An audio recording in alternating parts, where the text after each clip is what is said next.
کو ایک ماننا، یکتا ماننا، ازلی ماننا، ابدی ماننا۔ جب کچھ نہ تھا تو اللہ تھا۔ کل من علیہا فان ویبقی وجہ ربک ذو الجلال والاکرام۔ جب کچھ بھی نہیں ہوگا، ہر شے فنا ہو جائے گی، پھر بھی اللہ باقی ہے۔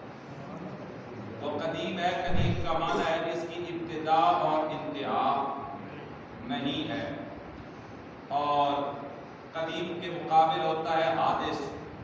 ساری کائنات حادث ہے، ہر کائنات کی ہر شے کی ابتدا بھی ہے، انتہا بھی ہے، اور جو حادث ہوتا ہے اس کے اندر چینج آتی ہے۔ حادث چیز بدلتی رہتی ہے، انسان چھوٹا ہوتا ہے، بڑا ہوتا ہے، جوان ہوتا ہے، پھر بوڑھا ہو جاتا ہے، تبدیلی آتی ہے۔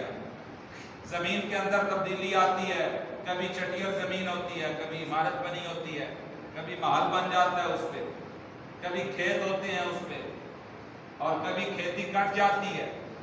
ہر چیز کے اندر حدوث ہے، ہر چیز کے اندر چینجنگ ہے۔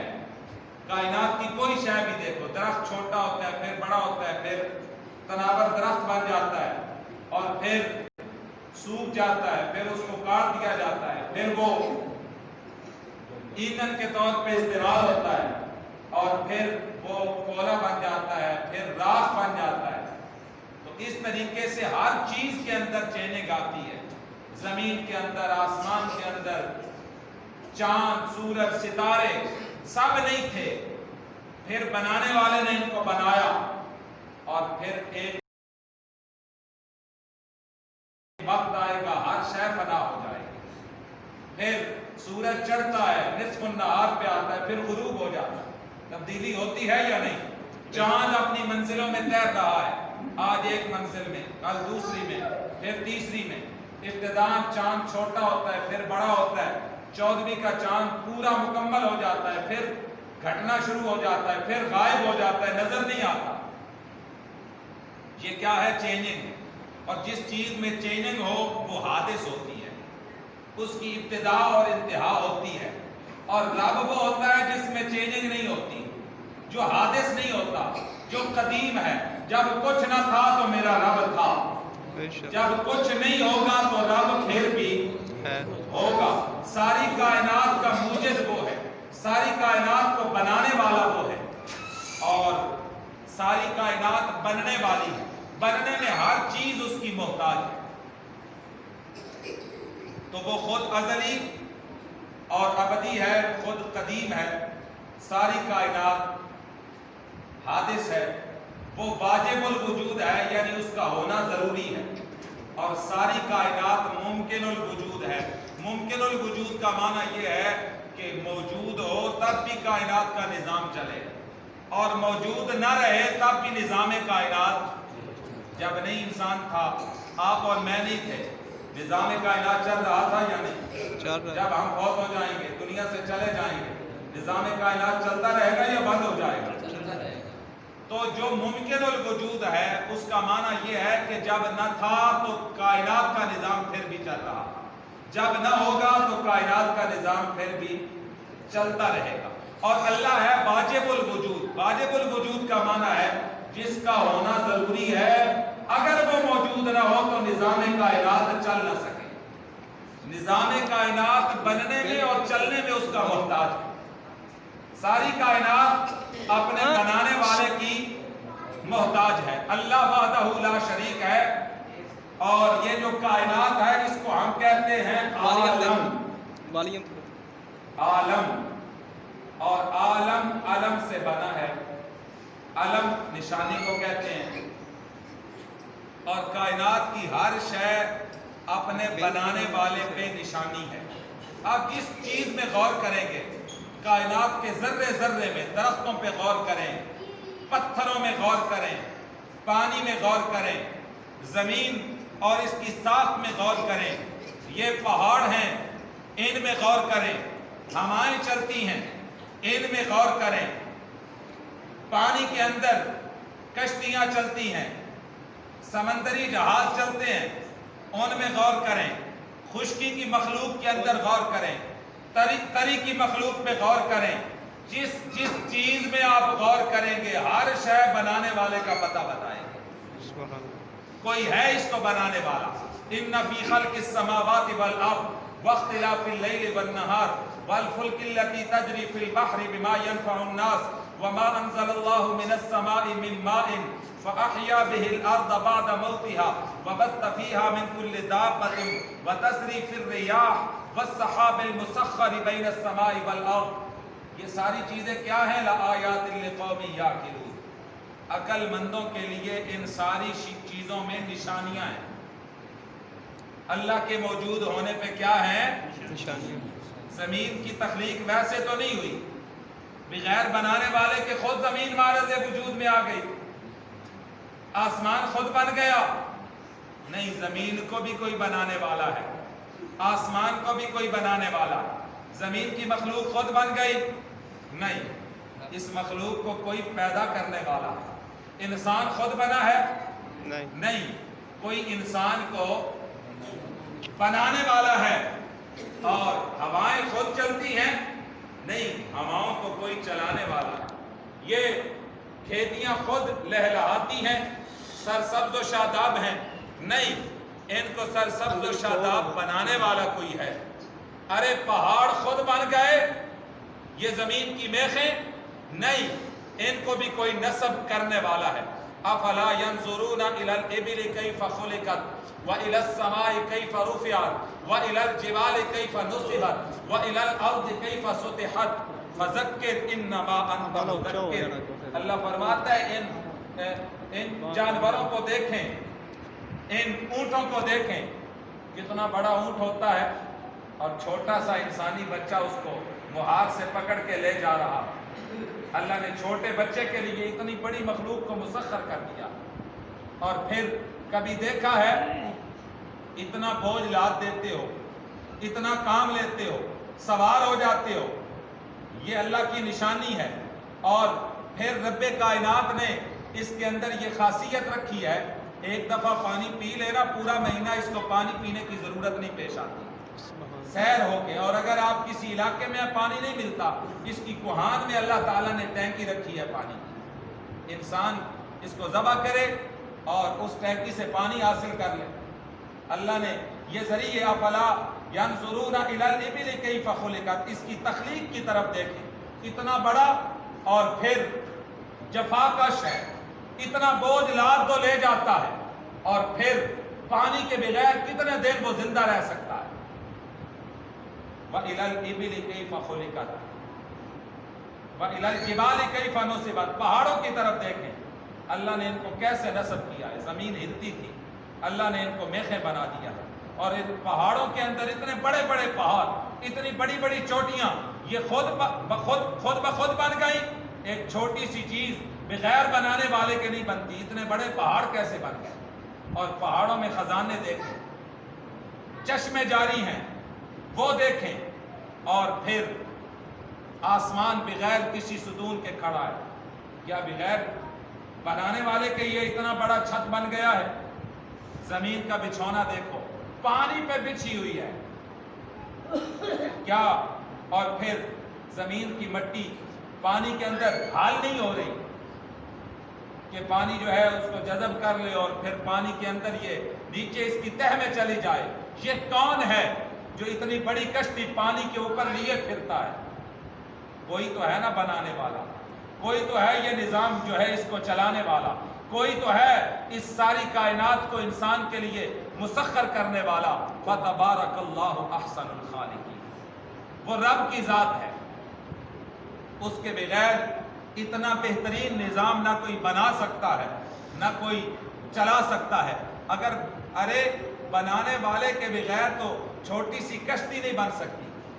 امام اعظم ابو حنیفہ رضی اللہ تعالیٰ عنہ کا زمانہ ہے. ایک دہریہ وہ ہوتا ہے جو کہتا ہے کہ زمانہ خود بخود بن گیا ہے، انسان باقی مخلوقات خود بخود عدم سے وجود میں آ گئے، اس کو بنانے والا کوئی نہیں، اس کو چلانے والا کوئی نہیں.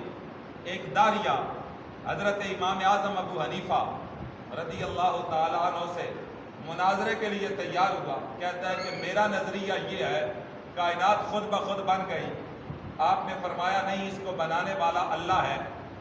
مناظرے کی ڈیٹ مقرر ہوئی. ٹائم مقرر ہوا، امام اعظم ابو حنیفہ رضی اللہ تعالیٰ عنہ اس کو بات سمجھانا چاہتے تھے، اس ٹائم سے تھوڑی تاخیر سے آپ پہنچے۔ اس نے کہا جناب باقی باتیں بعد میں ہوں گی، پہلے آپ یہ بتائیں آپ تاخیر سے کیوں آئے ہیں؟ آپ نے دیر کر دی، ٹائم کا آپ نے خیال اور دھیان نہیں رکھا۔ آپ نے فرمایا اصل بات یہ ہے کہ میں جدھر سے آ رہا تھا نا، راستے میں دریا تھا، پانی زیادہ تھا، تو کشتی وہاں موجود نہیں تھی۔ میں انتظار میں کھڑا ہو گیا کہ کوئی ملاح دوسرے کنارے سے کشتی لائے گا تو میں اس میں سوار ہو کے جاؤں گا، لیکن کافی دیر گزرنے کے بعد کوئی کشتی نہ آئی۔ میں پریشان ہوا کہ ٹائم بھی دیا ہوا ہے اور جانا بھی وہاں ہے۔ اچانک دیکھتا ہوں کہ قریب کے جنگل سے ایک درخت کٹتا ہے، خود بخود کٹا، اور میں اور حیران ہوا کہ خود بخود اس کے پھٹے بن گئے، اور اس سے بھی زیادہ حیران ہوا کہ وہ پھٹے جڑنا شروع ہو گئے، کشتی کی صورت بن گئی۔ میں اس کے اندر بیٹھا اور میری حیرانگی کی انتہا نہ رہی کہ وہ خود بخود دریا میں بھی اتر گئی، اور پھر وہ کشتی بغیر ملاح کے خود بخود چلنا شروع ہوئی اور دوسرے کنارے پہ مجھے لے کے آئی، اور یوں کشتی کے انتظار میں، پھر ان درخت کے کٹنے میں اور پھٹے بننے میں، پھر کشتی بننے میں، اور پھر خود بخود چل کے آنے میں دیر لگ گئی، اس لیے مجھے دیر ہو گئی۔ وہ کہتا ہے دیکھو مسلمانوں کے اتنے بڑے امام ہیں اور جھوٹ بول رہے ہیں، خود بخود درخت کٹا ہے، خود بخود پھٹے بنے ہیں، خود بخود جو ہے وہ کشتی بنی ہے، اور پانی میں بھی خود بخود اتر گئی، اور پھر اس نے پانی میں تیرنا شروع کر دیا، بغیر ملاح کے چل بھی پڑی۔ حالانکہ جدھر پانی جاتا ہے جانا تو ادھر چاہیے تھا، مخالف سمت جو ہے وہ لے کے آ گئی۔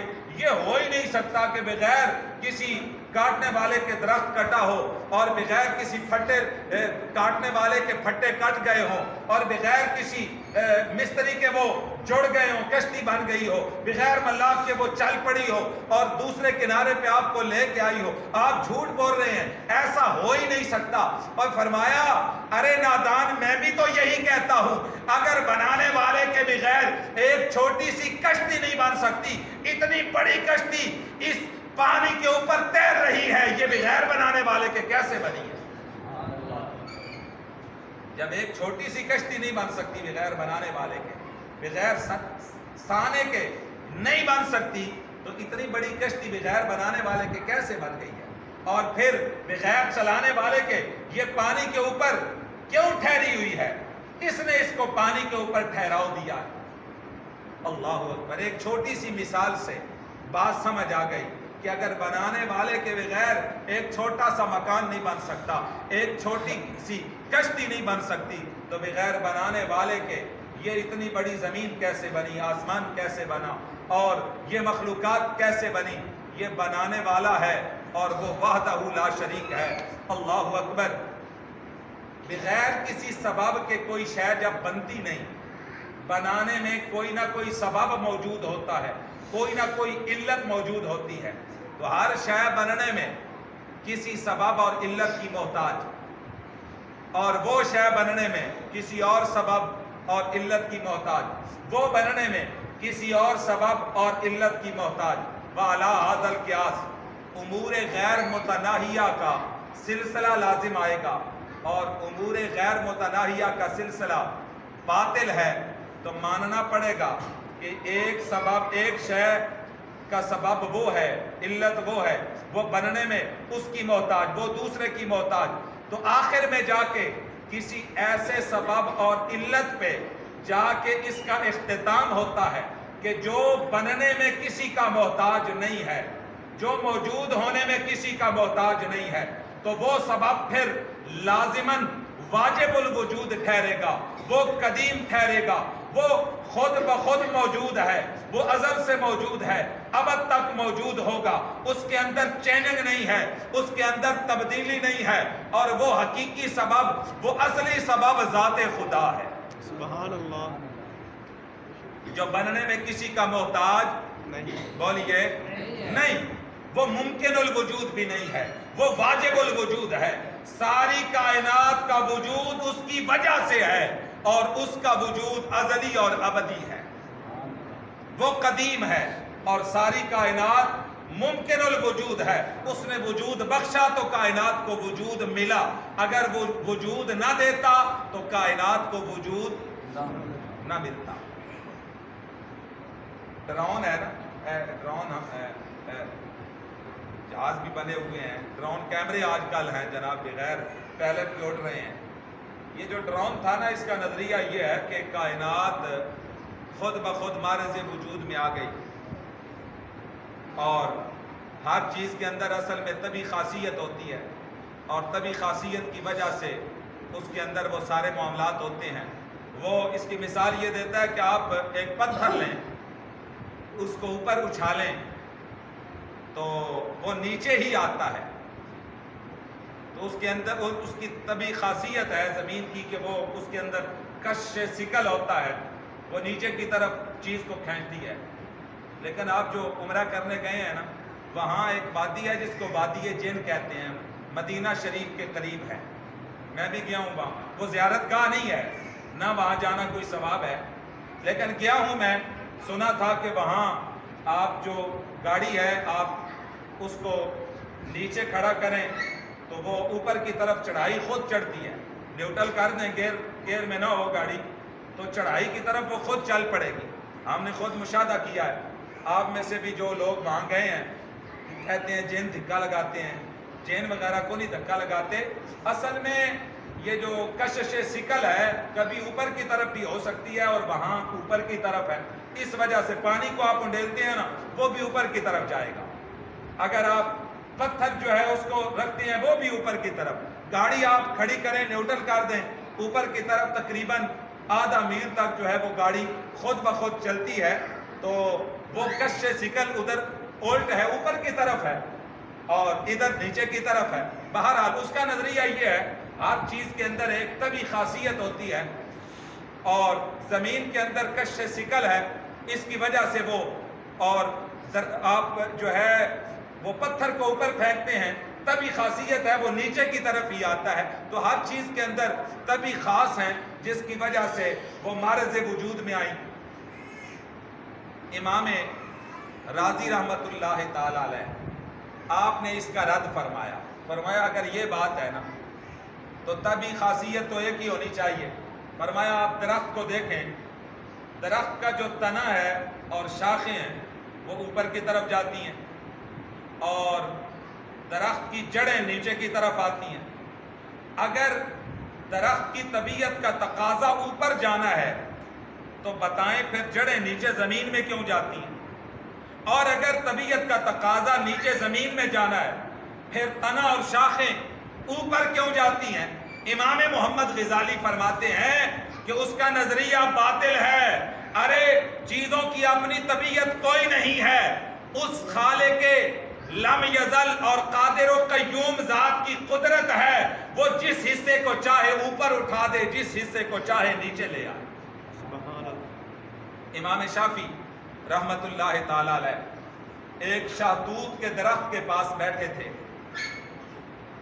ایک بندہ آیا، وہ کہنے لگا کہ اللہ کے موجود ہونے پہ آپ کے پاس کیا دلیل ہے؟ آپ نے فرمایا یہ شاہتوت ہے، اس کے پتوں کو بکری چرتی ہے، کھاتی ہے، ریشم کے کیڑے بھی کھاتے ہیں، شہد کی مکھی بھی چوستی ہے، ہرن بھی اس کو کھاتا ہے، چرتا ہے، اس کی غذا بھی ہے۔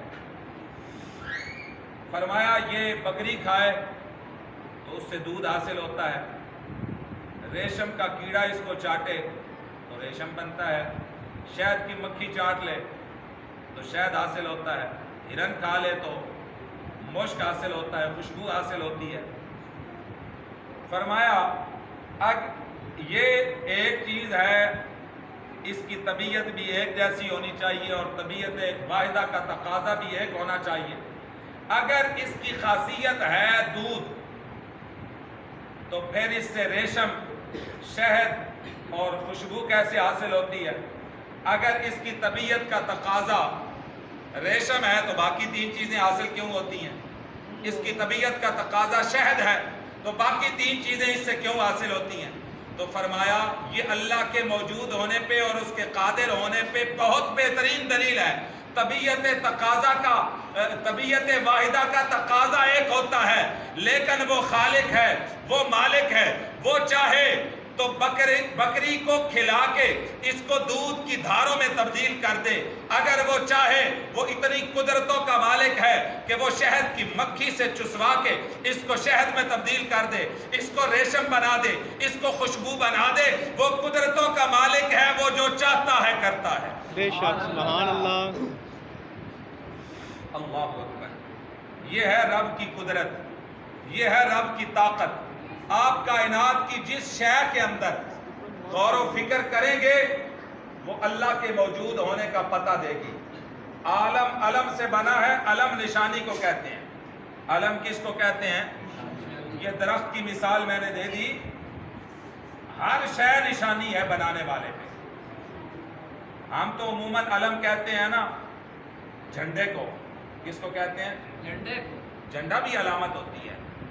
میں ایک بڑی زبردست بات کرنے لگا ہوں، میں کسی کے عقیدے پہ حملہ نہیں کرنا چاہتا، اگر کسی کو بات بری لگے، ضمناً بات آ گئی تو میں کرنے لگا ہوں، بات واپس کر دینا اگر آپ کو اچھی نہ لگی تو، لیکن بات حقیقت یہی ہے۔ جھنڈا کیا ہوتا ہے؟ کیا ہوتا ہے بولیے؟ ہر ملک کا جھنڈا علیحدہ ہے یا نہیں؟ بولیے۔ پاکستان کا جھنڈا سبز رنگ کا اور سفید رنگ ہے، چاند تارا بنا ہوا ہے، پتہ چلتا ہے کہ یہ کس ملک کا جھنڈا ہے؟ بولیے۔ انڈیا کا جھنڈا کتنے رنگ کا ہے؟ 3 رنگوں کا۔ ہر ملک کا جھنڈا ہے نا علیحدہ، بولیے۔ یہ علامت ہے کہ یہ فلاں ملک کا جھنڈا ہے، فلاں ملک کی نشانی ہے۔ اسی طرح ملک کے اندر آ جائیں، ووٹ آنے والے ہیں، جس کو مرضی ہے ووٹ دینا، ٹھیک ہے، میں نہیں ووٹ نہیں مانگ رہا۔ ہر جماعت کی نشانی جھنڈا علیحدہ ہے یا نہیں؟ کسی جھنڈے پہ شیر بنا ہوا ہے، کسی پہ بلہ بنا ہوا ہے، کسی پہ کرین بنی ہوئی ہے، کسی پہ ترازو بنا ہوا ہے یا نہیں؟ سائیکل کسی پہ بنا ہوا ہے۔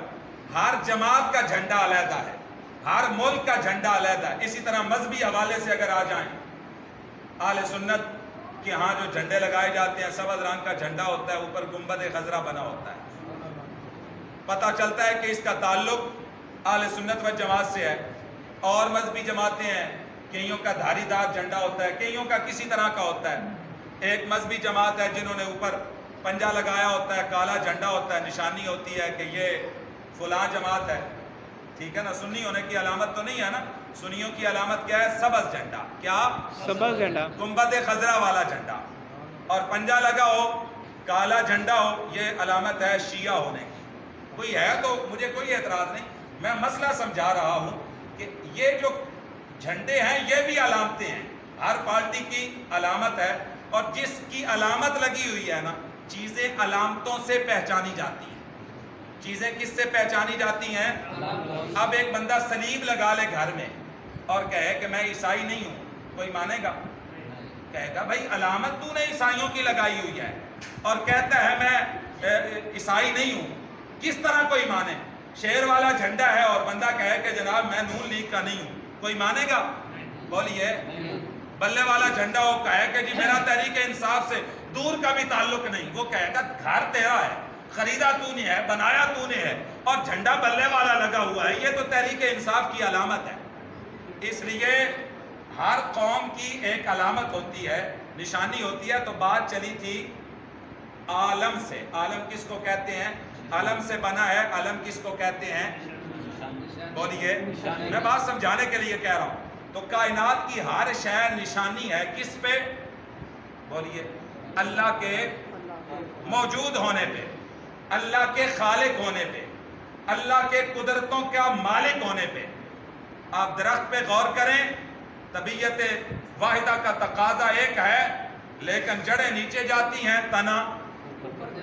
امام محمد غزالی فرماتے ہیں جب طبیعت واحدہ کا تقاضا واحد ہے تو پھر کوئی تو ہے نا جس نے کہا ہے نا تیری طبیعت نہیں چلے گی، میری مرضی چلے گی۔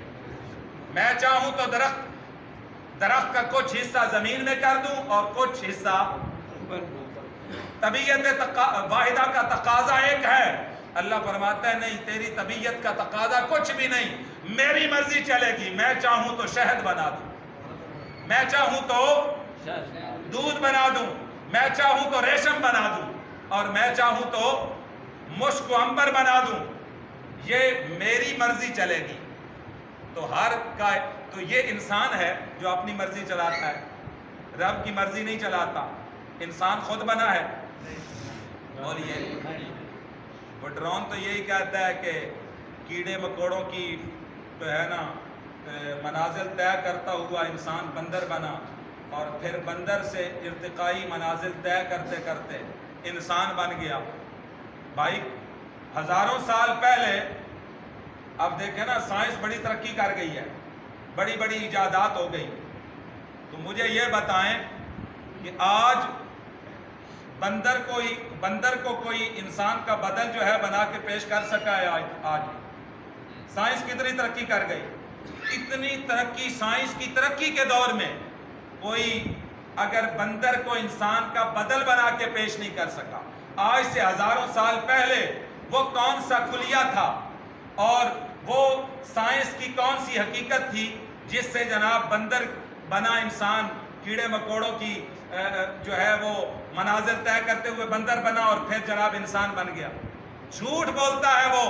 ہر مخلوق اللہ نے بنائی ہے، ہر مخلوق علیحدہ سے بنائی ہے. کیڑے مکوڑے بھی تو خود نہیں بنے نا، بنانے والے نے بنایا ہے. بندر بھی خود نہیں بنا.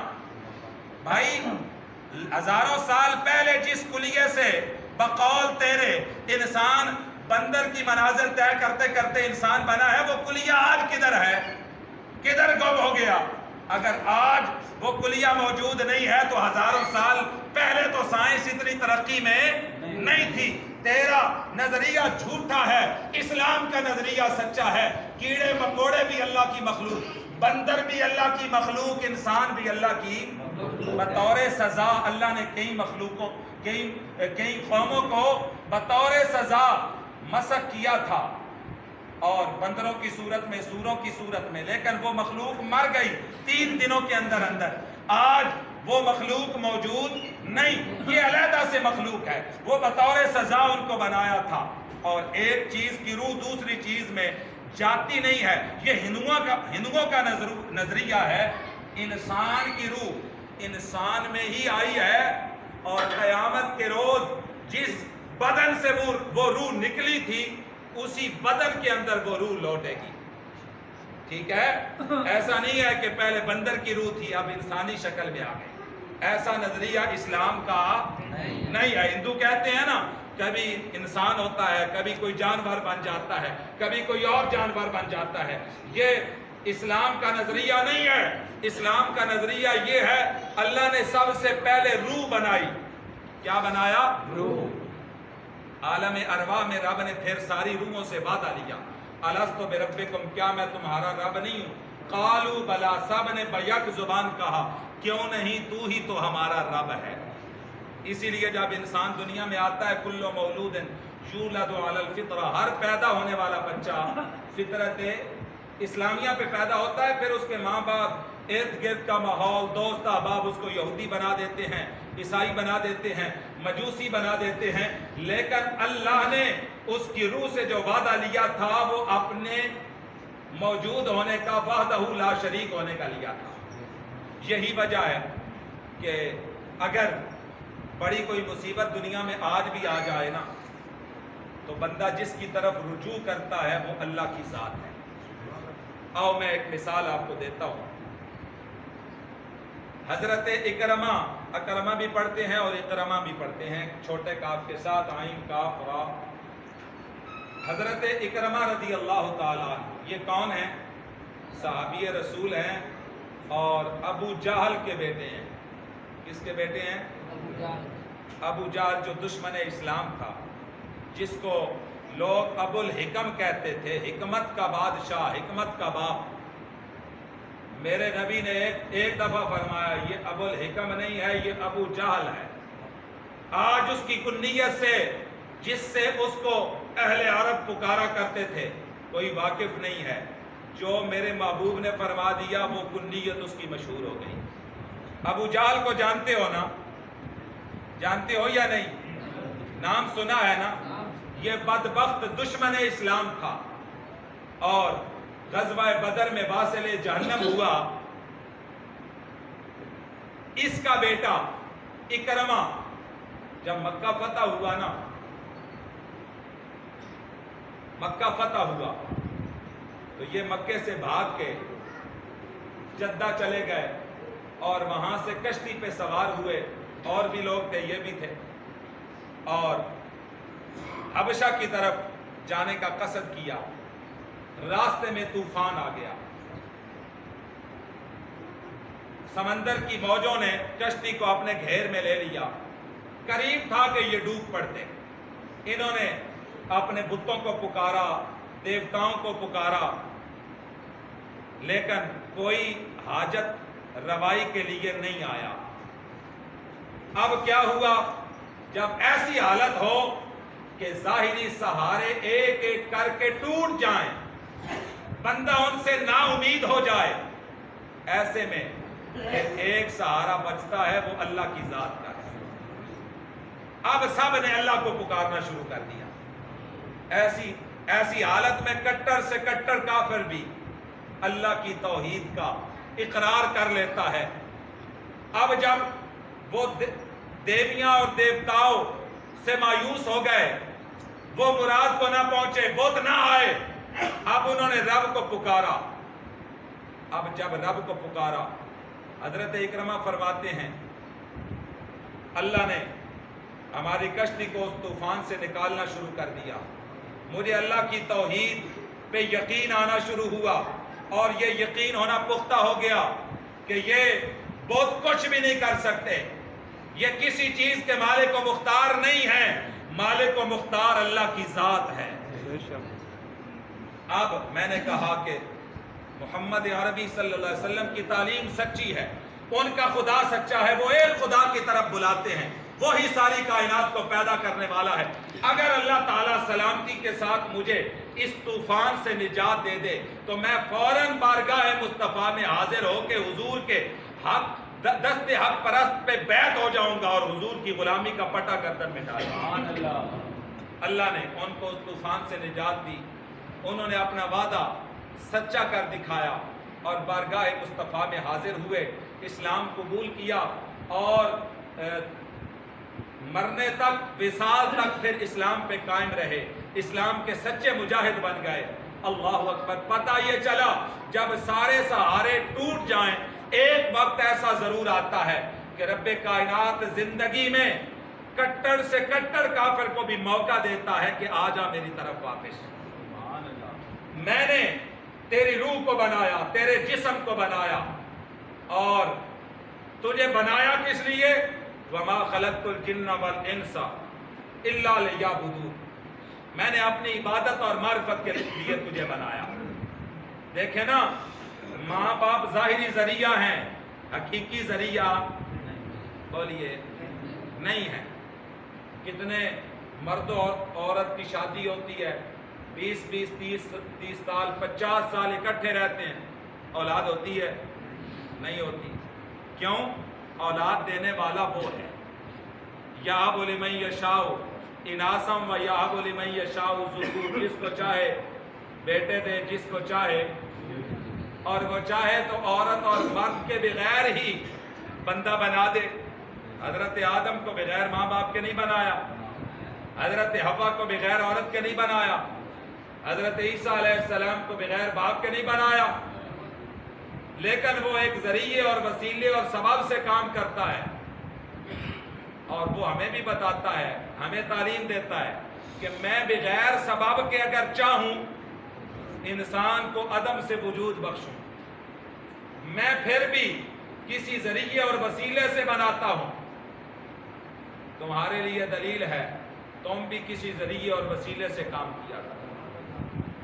وسیلے کے جواز پہ بہت بڑی دلیل ہے، لیکن وہ بنانے والا ایسا ہے، اگر وہ چاہے تو کڑکتی دھوپ میں بارش برسا دے، اس کو بادلوں کی ضرورت نہیں، اس کو ہوائیں چلنے کی ضرورت نہیں. یہ ہوائیں ٹھنڈی آتی ہیں, بادل آتے ہیں, یہ بارش کی خوشخبری لے کے آتے ہیں. اگر وہ برسانا چاہے, کبھی آپ نے دیکھا ہے کڑکتی دھوپ میں بارش نہیں برسی, وہ برسانے والا ہے. وہ جو چاہے کر سکتا ہے. ماں باپ ظاہری ذریعہ ہے, حقیقی ذریعہ نہیں. 50 سال شادی رہے, اولاد نہ ہو, یہ ہو سکتا ہے.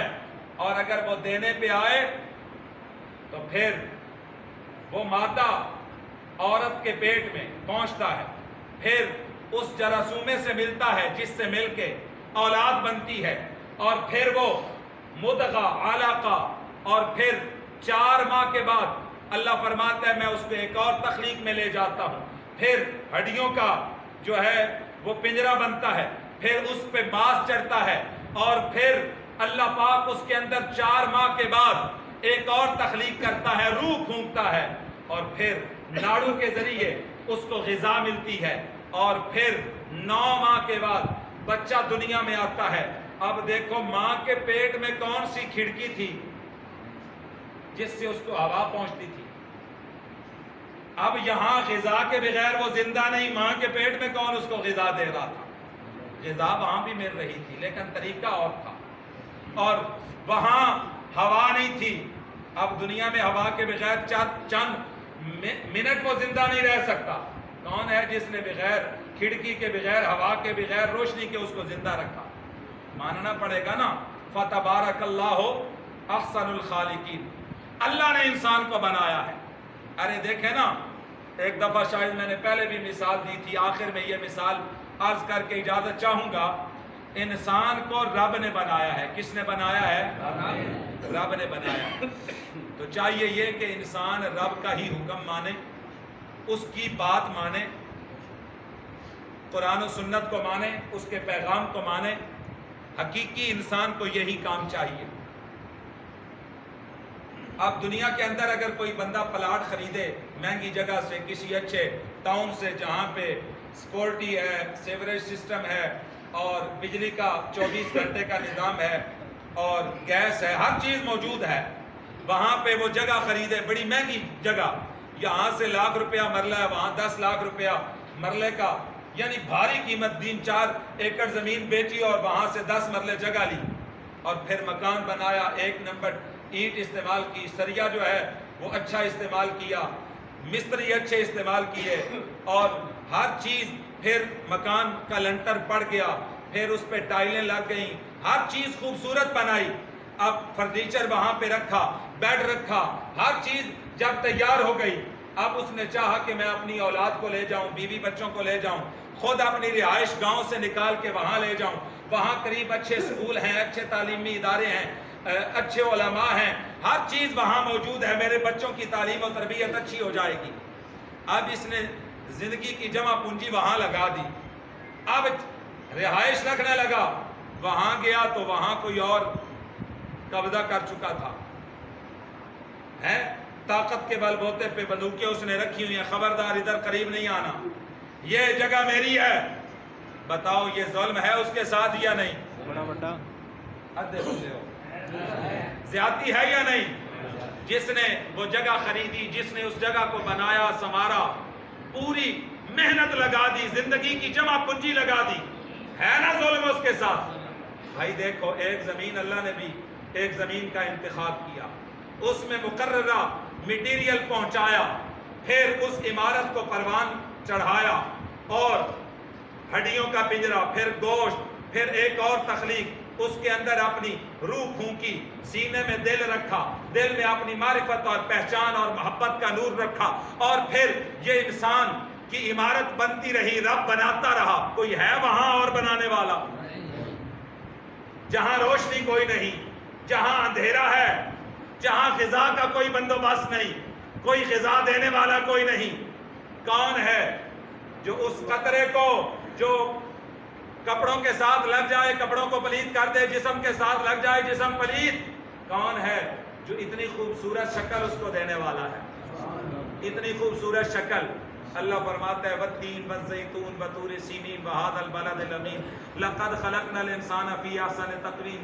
4 قسمیں ذکر کی اور پھر فرمایا لقد خلقنا الانسان فی احسن تقویم. حقیقت یہ ہے کہ ہم نے انسان کو بڑا خوبصورت بنایا ہے. بنانے والا وہ ہے.